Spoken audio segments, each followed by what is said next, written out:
ഈ കർമ്മക്ഷേത്രത്തിൽ തന്നെ നമ്മൾ പോയിക്കൊണ്ടിരിക്കുകയായിരുന്നു. ആത്മാവാകുന്ന രാമൻ ഈ ശരീരം എടുത്ത് ജീവാത്മാവ് ശരീരത്തിലിരിക്കുമ്പോഴാണ് ജീവാത്മാവെന്ന് പറയണം.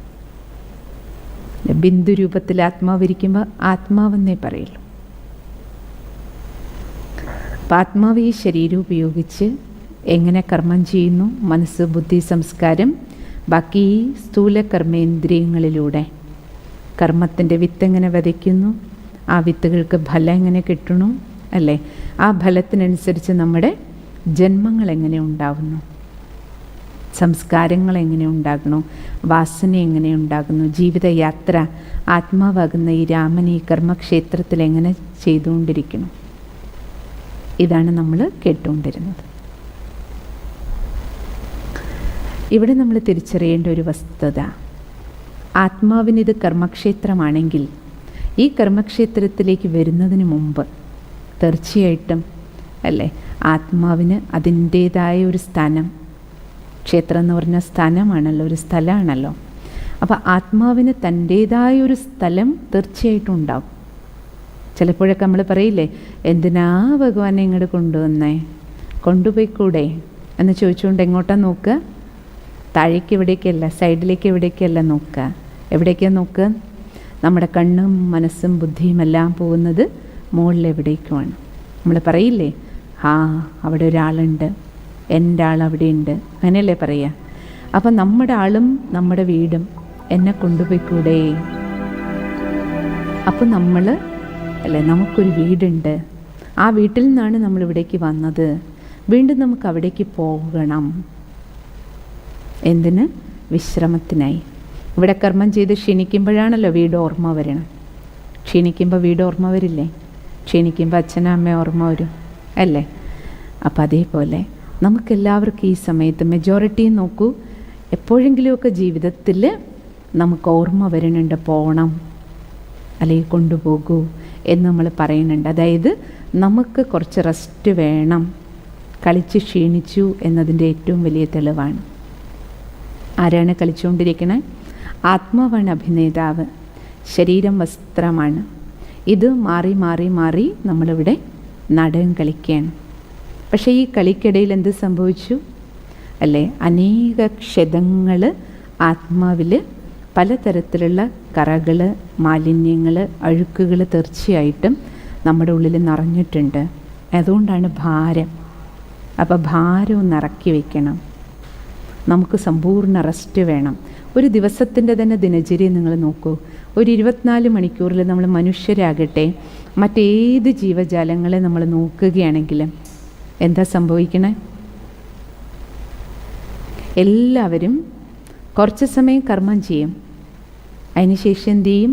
കുറച്ച് സമയം നമുക്ക് നോക്കൂ, പകലെല്ലാം നമ്മൾ കർമ്മം ചെയ്യും, വൈകുന്നേരം ആകുമ്പോഴേക്കും എന്താവും?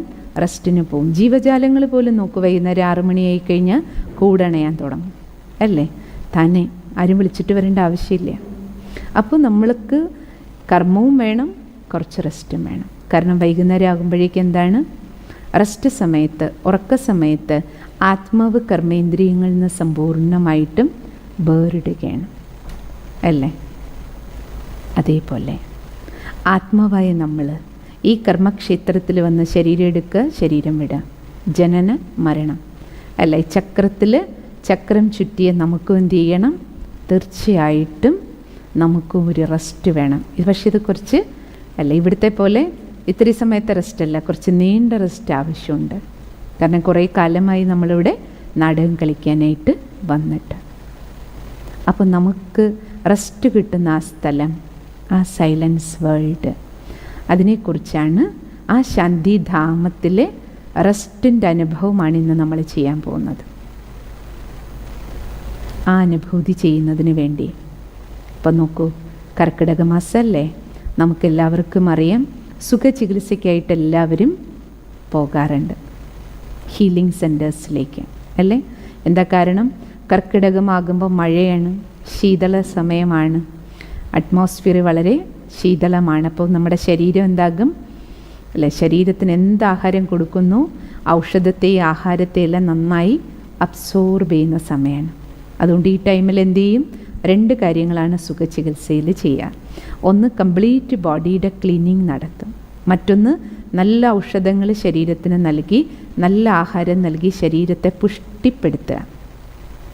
ടോട്ടൽ ബോഡിയുടെ ഒരു നർച്ചറിങ്ങിൻ്റെ പരിപോഷണത്തിൻ്റെ ടൈമാണിത്. അതുകൊണ്ടാണ് സുഖചികിത്സയ്ക്ക് വേണ്ടി ഈ മാസം എല്ലാവരും സെലക്ട് ചെയ്യുന്നത്. നിങ്ങൾക്കും പലർക്കും അനുഭവം ഉണ്ടാകും. സുഖചികിത്സയ്ക്ക് വേണ്ടി നമുക്ക് പക്ഷേ വീട്ടിലിരുന്ന് സുഖചികിത്സ ചെയ്യാനും പറ്റില്ല, അല്ലേ? ഹീലിംഗ് സെൻറ്ററിൽ പോകണം. അവിടെ എന്തൊക്കെയാണ് ചികിത്സ നമുക്ക് തരുന്നത്? എന്തൊക്കെ ചികിത്സ തരും, അല്ലേ? പഞ്ചകർമ്മ ചികിത്സയുണ്ട്, അതിൽ നസ്യമുണ്ട്, ധാരയുണ്ട്, തൈലസേചനമുണ്ട്, അല്ലേ? നമ്മുടെ വയറ് ക്ലീനാക്കും. അത് ഒന്നുകിൽ ഛർദ്ദിപ്പിച്ചിട്ടോ അല്ലെങ്കിൽ അല്ലേ വയറിളക്കിയിട്ടോ പലതരത്തിൽ ക്ലീനിങ് നടത്താറുണ്ട് ബോഡിയുടെ, അല്ലേ? അതിനുവേണ്ടി തൈലവും അല്ലേ കഷായവും പലതരത്തിലുള്ള ഔഷധക്കൂട്ടുകൾ നമുക്ക് തരാറുണ്ട്. പക്ഷേ ഈ സുഖചികിത്സ ഞാൻ എന്നാൽ വീട്ടിലിരുന്ന് ചെയ്തോളാം, മരുന്നൊക്കെ തന്നോളൂ പറഞ്ഞ് ചോദിച്ചാൽ നമുക്ക് തരില്ല. എന്താ പറയും നമ്മളോട്? ഈ ചികിത്സ അഡ്മിറ്റായിട്ട് തന്നെ ചെയ്യാൻ പറ്റും. പോയി വന്ന് ചെയ്യാമെന്ന് പറഞ്ഞാലും പറ്റില്ല പറയും. OP ചികിത്സയില്ല. എന്ത് ചെയ്യണം? സുഖചികിത്സാ കേന്ദ്രത്തിൽ നമുക്ക് അഡ്മിറ്റായിട്ട് തന്നെ ചെയ്യണം. അതേപോലെ ഇപ്പോൾ നമ്മളെ സംബന്ധിച്ചിടത്തോളം ആത്മാവാകുന്ന രാമൻ അയനം ചെയ്ത് യാത്രയിൽ ക്ഷീണിച്ച് നമുക്കെല്ലാവർക്കും എന്ത് വേണം? ഒരു റെസ്റ്റ് വേണം, ഒരു സുഖചികിത്സ വേണം, ഒരു ക്ലീനിങ് വേണം. എന്താ കാര്യം? അനേക ജന്മാന്തരങ്ങളുടെ എത്ര വസ്ത്രങ്ങൾ നമ്മൾ മാറി മാറി എടുത്തോ, ഓരോ ശരീരമാകുന്ന വസ്ത്രത്തിനുള്ളിലിരുന്നും ഈ ആത്മാവ് അല്ലേ ചെയ്തു കൂട്ടിയ എല്ലാ കർമ്മത്തിൻ്റെ പ്ലസ് മൈനസുകൾ ഇവിടെയുണ്ട്. അതിലെന്തൊക്കെ മൈനസുകളുണ്ടോ അത് മനോമാലിന്യമായിട്ട് നമ്മുടെ ഉള്ളിൽ അടിഞ്ഞുകൂടിയിരിക്കുകയാണ്. അതാണ് നമ്മുടെ ഭാരം.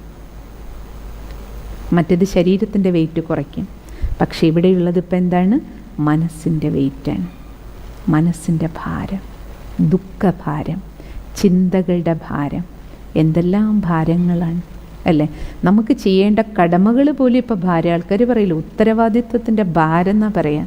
നമുക്ക് ചെയ്യേണ്ട കർത്തവ്യം പോലും, സന്തോഷത്തോടെ കളി പോലെ ചെയ്യേണ്ട കാര്യങ്ങൾ പോലും നമുക്കിപ്പോൾ ഭാരിച്ചതായി മാറി, അല്ലേ? എന്താ കാരണം? ശരീരമാണെന്ന ഭാരത്തിലാണ് നമ്മൾ ജീവിക്കണം. ശരീരബോധമാണ് ഈ ഭാരം നമുക്ക് തന്നിരിക്കണം. അതുകൊണ്ട് നമുക്ക് ഈ ഭാരമെല്ലാം ഇറക്കി വെക്കണം. പിന്നെയോ അനവധി രോഗങ്ങൾ നമ്മളെ പിടിച്ചു. എന്താ രോഗം? ദേഷ്യം, അല്ലേ? അസൂയ, വെറുപ്പ്, എന്തെല്ലാമാണ്? പ്രതികാര ഭാവന, അഹങ്കാരം, അനേക രോഗങ്ങൾക്ക് നമ്മൾ അടിമയായി. അപ്പോൾ ഇതിൽ നിന്ന് നമുക്ക് മുക്തി വേണം, അല്ലേ? അപ്പം അതിന് നമുക്കെല്ലാവർക്കും അഡ്മിറ്റായിട്ടൊരു ചികിത്സാ കേന്ദ്രമുണ്ട്. നമുക്കെല്ലാവർക്കും റെസ്റ്റ് തരാൻ, നമ്മളെ നർച്ചർ ചെയ്യാൻ, നമുക്ക് പരിപോഷണം നൽകാൻ, നമ്മളെ ക്ലീൻ ചെയ്യാൻ. ആ സ്ഥാനം, ആ സുഖചികിത്സാ കേന്ദ്രം ഏതാണെന്നറിയണ്ടേ? അതാണ് നമ്മൾ ആത്മാവിൻ്റെ സ്വഗൃഹം. ആ സുഖചികിത്സാ കേന്ദ്രത്തിൻ്റെ പേരാണ് ആത്മലോകം,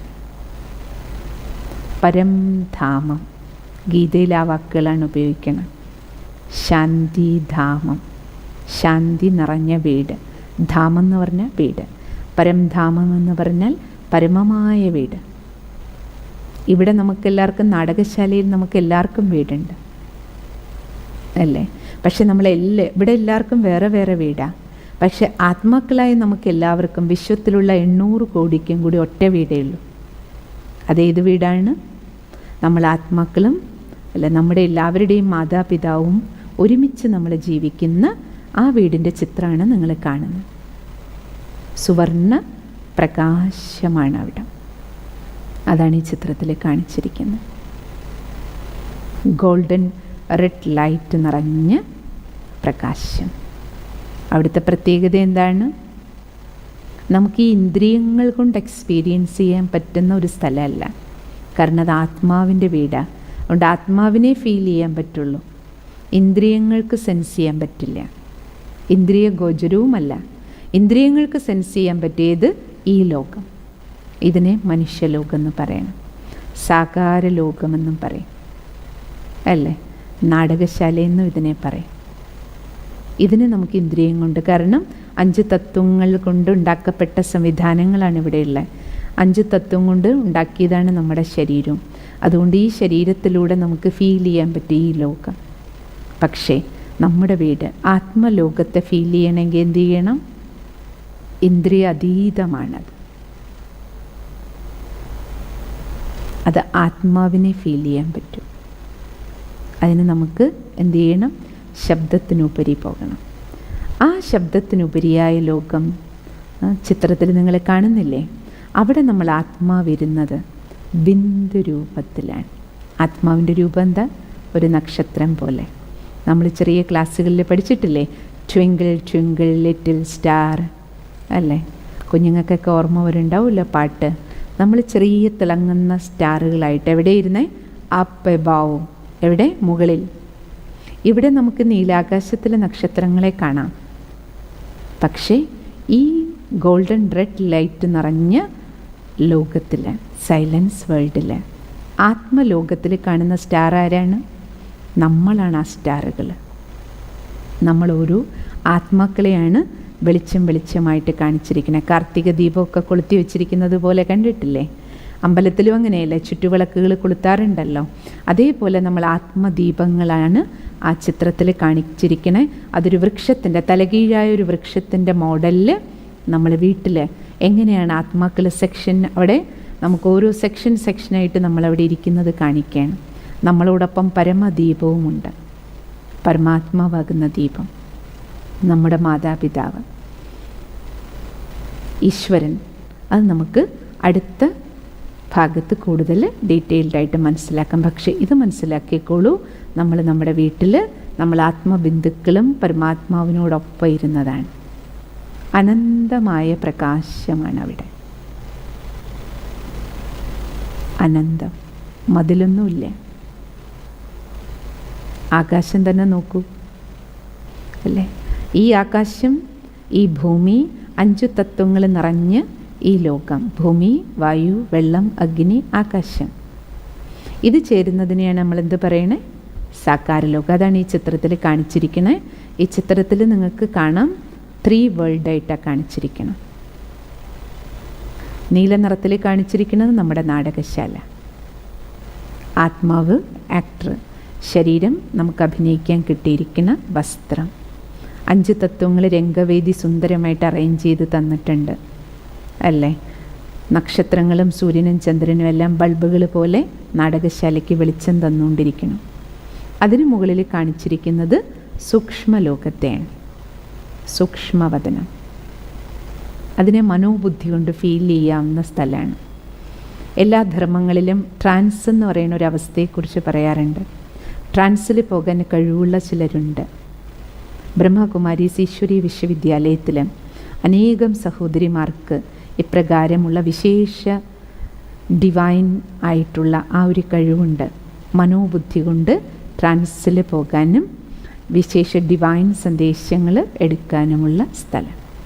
അതിനുപരി കാണുന്നതാണ് പരംധാമം, പരമമായ വീട്. അതാണ് സുവർണ ചോപ്പർ നിറത്തിൽ കാണുന്നത്. ഈ വീടിൻ്റെ പ്രത്യേകത എന്തൊക്കെയാണ്? അനന്തമായ വെളിച്ചമാണ്, ഗോൾഡൻ റെഡ് കളർ. അതാണ് അനുഭവസ്ഥർ പറയണം. സന്യാസി ശ്രേഷ്ഠന്മാരെയൊക്കെ കണ്ടിട്ടില്ലേ? അവരുപയോഗിക്കുന്ന വസ്ത്രം പോലും ആ കളറാണ്. കാവി നിറത്തിൻ്റെ പ്രത്യേകത അതാണ്. അത് നമ്മുടെ വീടിൻ്റെ നിറമാണ്. സൂര്യൻ ഉദിച്ച് വരുമ്പോൾ അസ്തമിക്കുമ്പോൾ ഒരു കളറില്ലേ? അതേപോലെ അവിടെ ബൾബില്ല, സൂര്യനുമില്ല, ചന്ദ്രനുമില്ല, നക്ഷത്രങ്ങളുമില്ല. പക്ഷെ സദാ പ്രകാശപൂരിതമാണ്. പിന്നെന്താ പ്രത്യേകത? പരിപൂർണ നിശബ്ദതയാണ്, സൈലൻസ്. അതുകൊണ്ടാണ് പേര് സൈലൻസ് വേൾഡ്, നിശ്ചലം.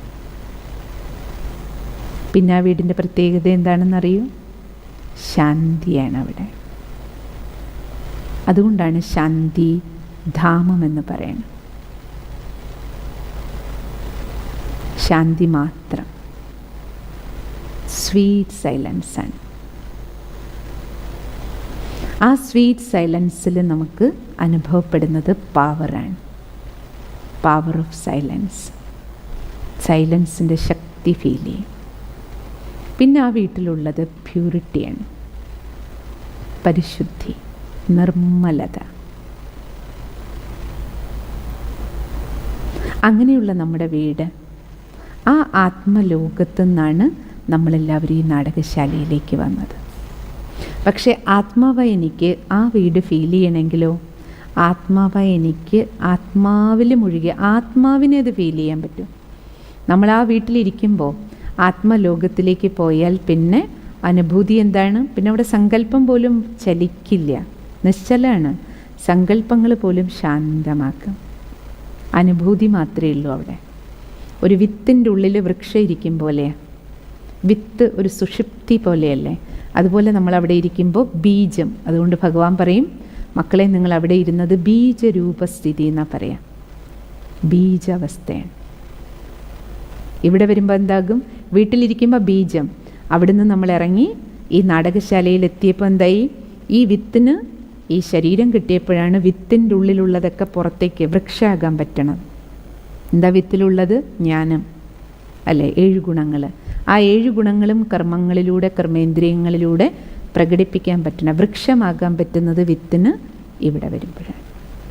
ഈ ലോകത്തിൽ, സാകാര ലോകത്തിൽ, മനുഷ്യലോകത്തിൽ. ഇതാണ് ത്രിലോകങ്ങൾ. ഇനി നമുക്ക് ആ വീട്, സൈലൻസ് വേൾഡ്, ഈ കണ്ണുകൊണ്ട് കാണാൻ പറ്റൂ? ഇല്ല. എങ്ങനെ അറിയും? പരമാത്മാവാണ് ആ വീടിനെക്കുറിച്ച് നമുക്ക് പറഞ്ഞു തരണേ. മക്കളെ, നിങ്ങളും ഞാനും ആ പരമമായ ധാമത്തിലെ നിവാസികളാണ്. അത് ശാന്തിധാമമാണ്. നമുക്ക്, നിങ്ങൾക്ക് അനുഭവമുണ്ടാകും. ജീവിതത്തിൽ എന്തെങ്കിലും ഒരു സംഭവം ഒരു 10 വർഷം മുമ്പ് നടന്നൊരു സംഭവമാണെന്നിരിക്കട്ടെ. കുറച്ച് കാലങ്ങൾക്ക് ശേഷം ഇപ്പോൾ നമ്മൾ ആ 10 വർഷം മുമ്പ് നടന്ന കാര്യം ഇപ്പോൾ ഒന്നിരുന്ന് ഓർമ്മ വരികയാണെങ്കിൽ, അത് ഓർമ്മിച്ച് കഴിയുമ്പോൾ അന്ന് ആ സംഭവം നടന്നപ്പോൾ നമുക്കുള്ള ഫീലിംഗ് എന്തായിരുന്നു? അത് സന്തോഷമാണെങ്കിലും ദുഃഖമാണെങ്കിലും ആ സംഭവം ഓർമ്മിക്കുമ്പോൾ നമുക്ക് അതേ ഫീലിംഗ് വരില്ലേ? ഇപ്പം സംഭവം നടക്കുന്നില്ല, നമ്മൾ ഓർമ്മിക്കുന്നതേ ഉള്ളൂ അല്ലേ? ആ നടന്ന അതേ ഫീലിംഗ് നമുക്കിപ്പോൾ ഉണ്ടാവും. അതേപോലെ ഈ കണ്ണുകൊണ്ട് നമുക്ക് നമ്മുടെ വീടിനെ ഇപ്പോൾ കാണാൻ പറ്റില്ല. കാരണം നമ്മളിവിടെ ഇറങ്ങി വന്ന് നാടകം കളിച്ചപ്പോൾ ശരീരത്തിലാണ്, നാടകശാലയിലാണ്. പക്ഷെ ആ വീടിനെ നമുക്ക് അനുഭവം ചെയ്യാൻ പറ്റും. എങ്ങനെ? ആ വീടെന്താണെന്ന് ഓർമ്മിപ്പിച്ച് തരികയാണ് ഭഗവാൻ. ജാമ്പവാൻ ഓർമ്മിപ്പിച്ചു കൊടുക്കണുണ്ടല്ലോ ഹനുമാന്. അതേപോലെ ഭഗവാൻ വന്നിട്ട് നമുക്ക് ഓർമ്മിപ്പിച്ച് തരാണ്. മക്കളെ, നിങ്ങൾ ആ വീട്ടിൽ നിന്നാണ് ഇവിടേക്ക് വന്നത്. അപ്പം നമുക്ക് എന്തു ചെയ്യാം? ഓർമ്മയിലൂടെ ആ വീടിൻ്റെ, ആ സൈലൻസ് വേൾഡിലെ സ്വീറ്റ് സൈലൻസ് അനുഭവം ചെയ്യാൻ പറ്റും. അതിനെയാണ് ബ്രഹ്മ മഹത്തത്വം എന്ന് പറയുന്നത്. ഇവിടെ 5 തത്വം. പണ്ട് നമ്മൾ പാടാറില്ലേ, പടിയാറും കടന്ന് അവിടെ ചെല്ലുമ്പോൾ ഭഗവാനെ കാണാം. പടിയാറ്, 5 പടികൾ ഇവിടെയുള്ളതെന്ന് നമുക്കറിയാം അല്ലേ? 5 തത്വം നിർമ്മിതമായ ഈ ലോകത്തിനുപരിയാണ് 6ാമത്തെ തത്വം. അതിനെയാണ് ബ്രഹ്മ മഹത്തത്വം എന്ന് പറയുന്നത്. പക്ഷെ ബ്രഹ്മാണ്ടം എന്നും പറയാറുണ്ട്. എന്താ ബ്രഹ്മാണ്ടം? ഈ 3 ലോകവും കൂടെ ചേരുന്നതിൻ്റെ പേരാണ് ബ്രഹ്മാണ്ടം. നാടകശാലയും ചിത്രത്തിൽ കണ്ടില്ലേ?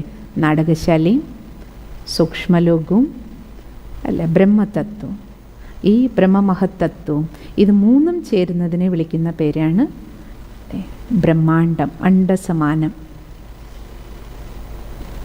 ഏറ്റവും പുറമേ കാണപ്പെടുന്നത് ബ്രഹ്മമഹത്തത്വം. അതിന് ശേഷമുള്ള ലെയർ കാണുന്നത് സൂക്ഷ്മലോകം. സൂക്ഷ്മലോകം എന്ന് പറഞ്ഞാൽ വെള്ളിമേഘങ്ങൾ പോലെ സൂക്ഷ്മ പ്രകാശം നിറഞ്ഞ സ്ഥാനം.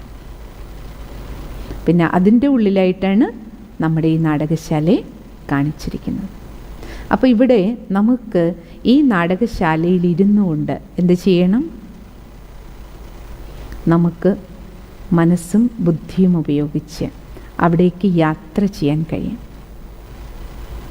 അതാണ് മെഡിറ്റേഷനിൽ നമുക്ക് കിട്ടണ അടുത്ത അനുഭവം. എങ്ങനെയാണോ നമ്മൾ 7 ഗുണങ്ങളുടെ അനുഭവം, ഓരോരുത്തരും സുന്ദര സുന്ദര അനുഭവങ്ങളൊക്കെ പ്രാക്ടീസ് ചെയ്തിട്ട് പറഞ്ഞില്ലേ, അതേപോലെ ഇന്ന് മുതൽ നമുക്കെല്ലാവർക്കും നമ്മുടെ വീടിൻ്റെ സ്വീറ്റ് സൈലൻസ് അനുഭവിക്കാൻ, ശാന്തി അനുഭവിക്കാൻ ഇവിടുന്ന് ഒരൊറ്റ ചാട്ടം അങ്ങോട്ട് ചാടിയാൽ മതി. ഒറ്റ ഓട്ടം വീട്ടിലേക്ക്. അങ്ങനെയല്ലേ പൊതുവേ? അല്ലേ? നമ്മളെവിടെ ഇരിക്കുന്നോ അവിടെ ഒരു സുഖം തോന്നിയില്ലെങ്കിൽ ഓടി വീട്ടിൽ പോവില്ലേ? അതേപോലെ മനസ്സുകൊണ്ടൊരു ഓട്ടം ഓടിയാൽ ഒരു സങ്കല്പത്തിൻ്റെ ദൂരേ ഉള്ളൂ ഇവിടെ നിന്ന് നമുക്ക് നമ്മുടെ വീട്ടിലേക്ക് പോകാൻ. എൻ്റെ വീടെന്ന് വിചാരിക്കുമ്പോൾ നമുക്ക് അവിടേക്ക് മനസ്സുകൊണ്ടെത്താൻ കഴിയും. മനസ്സുകൊണ്ട് നമുക്ക് അനുഭവം ചെയ്യാൻ അല്ലേ കഴിയും. ആ പ്രാക്ടീസാണ് ഇന്ന് നമ്മൾ ചെയ്യാൻ പോണത്. നിങ്ങൾ കേട്ടിട്ടുണ്ടാവും രാമായണത്തിൽ സീതയ്ക്ക് മറ്റൊരു പേരുണ്ട്, വൈദേഹി. സീതയുടെ രാജ്യം മിഥിലയിലെയാണ് രാജകുമാരി, മൈഥിലി എന്നും പറയും. പക്ഷേ വിദേഹ രാജ്യത്തിലെ പുത്രി വൈദേഹി എന്നും വിളിക്കും. എന്താ കാരണം? വിദേഹ രാജാവെന്ന് ജനകന് മറ്റൊരു പേരുണ്ട്. എങ്ങനെ കിട്ടിയതാണ്? വിദേഹ രാജ്യം എന്ന് പറഞ്ഞാൽ എന്താ? ആ രാജ്യത്തിൽ ആർക്കും ശരീരമില്ലെന്നാണോ? അല്ല, ജനക മഹാരാജാവിനും ശരീരമുണ്ട്, രാജ്യത്തിലെ എല്ലാവർക്കും ശരീരമുണ്ട്, സീതയ്ക്കും ശരീരമുണ്ട്. പക്ഷെ പേരെന്താ കിട്ടിയിരിക്കണേ? വൈദേഹി. രാജാവിന് എങ്ങനെ ഈ പേര് കിട്ടി? രാജാവിന് ആത്മതത്വം, അഷ്ടാവക്രനിൽ നിന്ന് ആത്മതത്വം കിട്ടിയതിന് ശേഷം അദ്ദേഹം വിദേഹിയായി ജീവിക്കാൻ തുടങ്ങി. നിങ്ങൾ കേട്ടിട്ടുണ്ടാവും, രാജാവിന് ഉറങ്ങിക്കഴിഞ്ഞാൽ എപ്പോഴും സ്വപ്നത്തിൽ കാണും താനൊരു യാചകനാണെന്ന്. ഉണർന്നു കഴിഞ്ഞാൽ രാജാവായി രാജ്യകാര്യങ്ങൾ ചെയ്യണം. അവസാനം അദ്ദേഹത്തിന് ആകെ മനസ്സിൽ കൺഫ്യൂഷനും വന്നു. രാത്രി ഉറങ്ങാൻ കിടന്നതെല്ലാം ഞാനൊരു യാചകനാണെന്ന് കാണാണ്, പകൽ ഞാൻ രാജാവ്. ഇതിലേതാ ശരി? ഞാൻ രാജാവാണോ യാചകനാണോ? ഇതിനെക്കുറിച്ച് തനിക്കൊരു വ്യക്തമായ ജ്ഞാനം ഉപദേശിക്കാൻ വേണ്ടി അദ്ദേഹം വിളംബരം ചെയ്തു. പലരും വന്നു, പല പണ്ഡിതന്മാരും. പക്ഷെ ആർക്കും അദ്ദേഹത്തിൻ്റെ ചോദ്യത്തിന് വ്യക്തമായ ഉത്തരം കൊടുക്കാൻ കഴിഞ്ഞില്ല. അവസാനം 8 വളവുകളോടെ ഒരു വിരൂപ രൂപമുള്ള ബാലകൻ അദ്ദേഹത്തിൻ്റെ മുന്നിൽ എത്തുകയാണ്, അഷ്ടാവക്രൻ. അദ്ദേഹത്തിന് അഷ്ടാവക്രൻ ആത്മതത്വം നൽകി.